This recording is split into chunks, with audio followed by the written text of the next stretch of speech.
저는 다가오는 전당대회를 우리 당의 정당 민주주의를 바로 세우기 위한 절호의 기회로 삼으려고 합니다. 대한민국 헌법 제8조는 정당 민주주의를 규정하고 있습니다. 우리 헌법은 국회, 정부보다 앞에 정당 관련 조항을 배치했습니다. 정당 관련 헌법 조항은 대한민국은 민주공화국임을 선언한 총강에 함께 담겨 있습니다. 저는 그 의미가 무엇인지 오랫동안 생각했습니다. 저는 대통령 선거와 지방선거를 거치면서 답을 얻었습니다.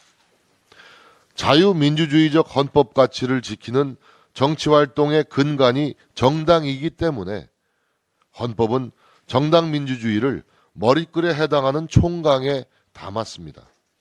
많은 헌법학자들 이런 해석에 동의합니다. 그런데 보수정당인 우리 국민의힘은 지금까지 이 정당 민주주의를 너무도 나몰라라 하고 있었습니다. 우리 국민의힘이 갖고 있는 태생적 한계도 있었습니다. 역대 보수정당은 시민사회의 뿌리를 받고 자생적으로 태어난 것이 아니라 권력이 만들어낸 외생정당의 성격이 강했습니다. 당의 의사결정과 운영 전반에서 정당 민주주의의 본질을 지키기 어려웠습니다. 문재인 정권 5년은 국민의힘에게 인고의 시간이었지만 중심을 단단하게 만드는 성장의 시간이기도 했습니다. 공정과 정의를 짓밟는 민노총, 586 세대 기득권 카르텔에 대항하는 법과 원칙을 세우려는 국민들이 우리 당에 대거 모여들었습니다. 1년 6개월 전 열린 전당대회 때 우리 당의 책임당원은 28만 명이었지만 오늘 현재 우리 당의 책임당원은 79만 명으로 3배 가까이 늘어났습니다. 내년 전당대회 시점부터는 100만에 근접한 책임당원 시대가 열릴 것입니다. 윤석열 대통령과 우리 정부를 지지하는 국민들이 우리 당과 조금만 더 함께 한다면 100만 책임당원 시대를 곧 맞이하게 되는 것입니다. 100만 책임당원들이 우리 당의 뿌리가 되도록 해야 합니다.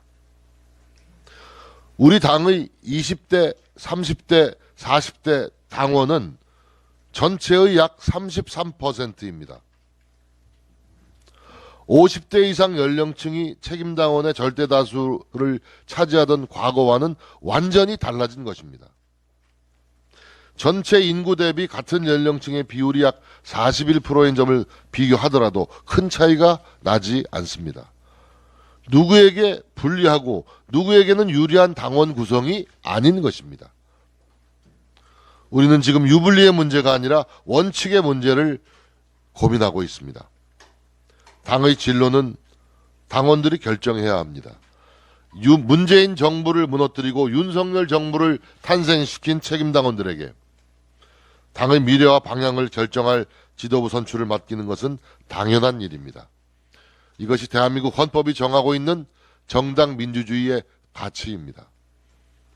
유럽의 내각제 국가든 미국의 경우든 전당대회 의사결정을 위해 여론조사를 채택한 나라든 세계 어디에도 없습니다.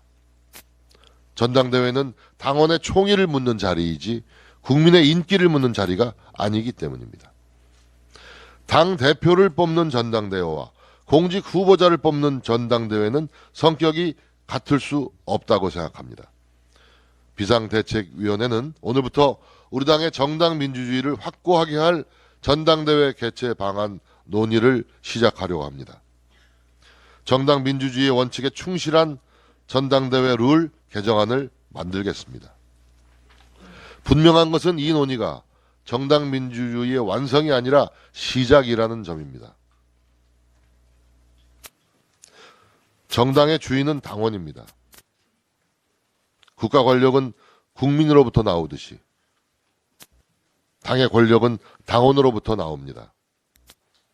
이번 전당대회를 당원에 의한, 당원을 위한 단결과 전진의 축제로 준비하겠습니다.